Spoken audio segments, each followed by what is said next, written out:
Hello everyone, welcome to tasty dish by Sethu Palaniappan. இன்றைக்கி நம்ம பார்க்க போகிற ரெசிபி கம்பு மசால் தோசை. ஃபஸ்ட்டு கம்பு தோசை மாவு ஆட்டுறது தான் பார்க்க போகிறோம். இதுக்கு கம்பு 1.5 டம்ளர் எடுத்துருக்கிறேன். இட்லி அரிசி இல்லாட்டினா பச்சை அரிசி 1.5 டம்ளர் எடுத்துக்கோங்க.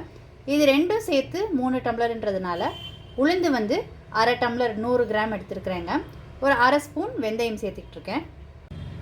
மாவு ஆட்டுறதுக்கு ஊற வைக்கிறதுக்கு முன்னாடி கம்பை நல்லா கழுவிக்கணுங்க. ஒரு 3 தடவையாவது நல்லா வாஷ் பண்ணிக்கணும், ஏன்னா கம்பில் தூசி இருக்குங்க. அதுக்கப்புறமாட்டி அரிசி, உளுந்து, வெந்தயம் எல்லாத்தையும் கம்போடு சேர்த்து போட்டு ஒரு தடவை கழுவிட்டு 4 மணி நேரத்துக்கு ஊற வச்சு எடுத்துக்கலாங்க. கம்பு, அரிசி, உளுந்து 4 மணி நேரத்துக்கு ஊற வச்சுருந்தது நல்லா ஊறிடுச்சு. இப்போ தண்ணியை வடிச்சிட்டு அரைச்சி எடுத்துக்கலாங்க. கம்பு, அரிசி, உளுந்து, வெந்தயம் எல்லாத்தையும் ஒன்றா சேர்த்துக்கிட்டு தண்ணி ஊற்றி ஆட்டிகிட்ருக்குங்க. இப்போ உப்பு சேர்த்துக்கலாம். தேவையான அளவு உப்பு சேர்த்துக்கிறேங்க. நல்லா வலுவலுன்னு மாவு ஆட்டி எடுத்துக்கலாங்க. கம்பு தோசை மாவு ஆட்டியாச்சுங்க. ஆட்டினதை 2 பாத்திரத்தில் ஊற்றி வச்சுருக்குறேங்க. கம்பு மாவு ஆட்டினதை ஒரு பாத்திரத்தில் உள்ளதை மட்டும் நான் புளிக்க வைக்க போகிறேங்க. 6 மணி நேரத்துக்கு மாவை புளிக்க வச்சு எடுத்துக்கலாங்க. 6 to 8 hours புளிக்க வச்சுருந்த மாவு நல்லா புளிச்சு வந்துருச்சுங்க. புளிச்சிருக்கிற கம்பம் மாவில் இப்போ தண்ணி சேர்த்துக்கிறேன்.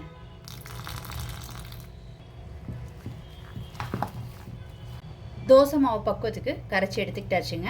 இப்போ இது ஒரு பக்கம் இருக்கட்டும். மசால் தோசைக்கு ஒரு சட்னி ரெடி பண்ணிக்க போகிறோங்க. அதுக்கு ஒரு பவுலில் காஷ்மீரி ரெட் சில்லி 8லேருந்து 10 மிளகாய் சேர்த்துக்கோங்க. மிளகாயை சுடு தண்ணி ஊற்றி ஊற வச்சுக்கலாங்க.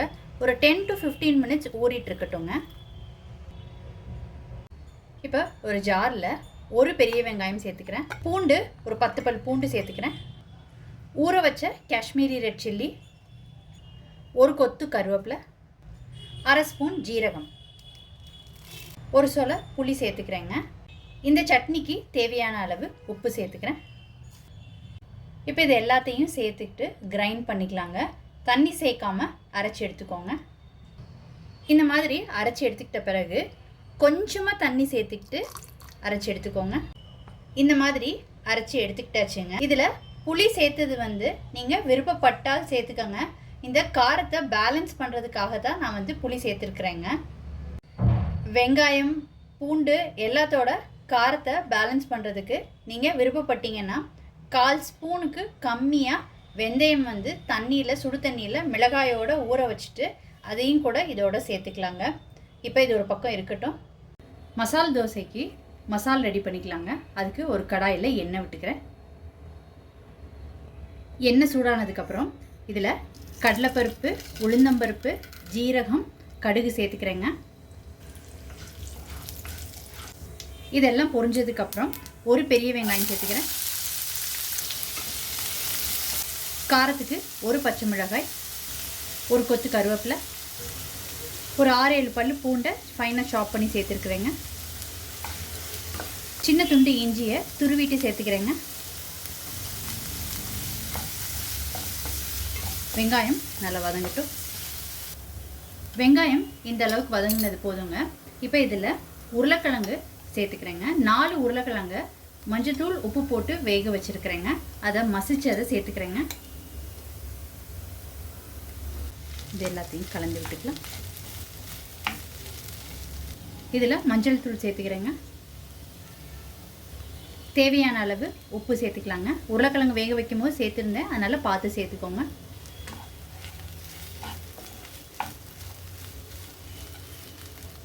கொஞ்சமாக தண்ணி சேர்த்துக்கிறேங்க. ரொம்ப சேர்த்துடாதீங்க, கொஞ்சமாக சேர்த்து கலந்து விட்டுக்கோங்க.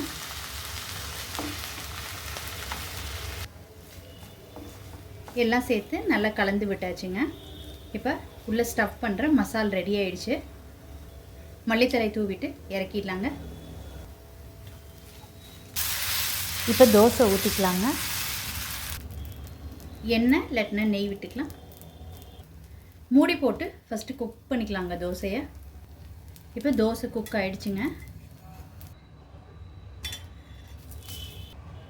இப்போ அரைச்சி வச்ச சட்னியை ஸ்ப்ரெட் பண்ணிக்கலாங்க. ஃபுல்லாக ஸ்ப்ரெட் பண்ணணுன்னு கிடையாதுங்க. உங்கள் காரத்துக்கு ஏற்ற மாதிரி பார்த்து ஸ்ப்ரெட் பண்ணிக்கோங்க. கொஞ்சம் ஸ்ப்ரெட் பண்ணால் போதும். இப்போ ரெடி பண்ண மசாலா உள்ளே வச்சுக்கலாம்.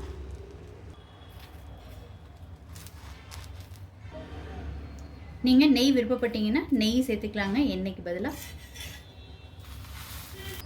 ரொம்ப சூப்பராக கம்பு மசால் தோசை ரெடி ஆகிடுச்சுங்க. இப்போ அடுத்தது ஊற்றிக்கலாம்.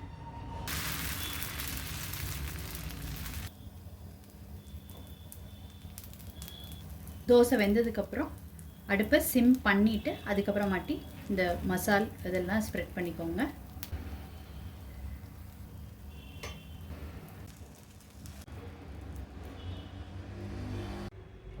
கம்ப மாவில் செஞ்ச மசால் தோசை ரொம்ப சூப்பராக ரெடி ஆகிடுச்சுங்க.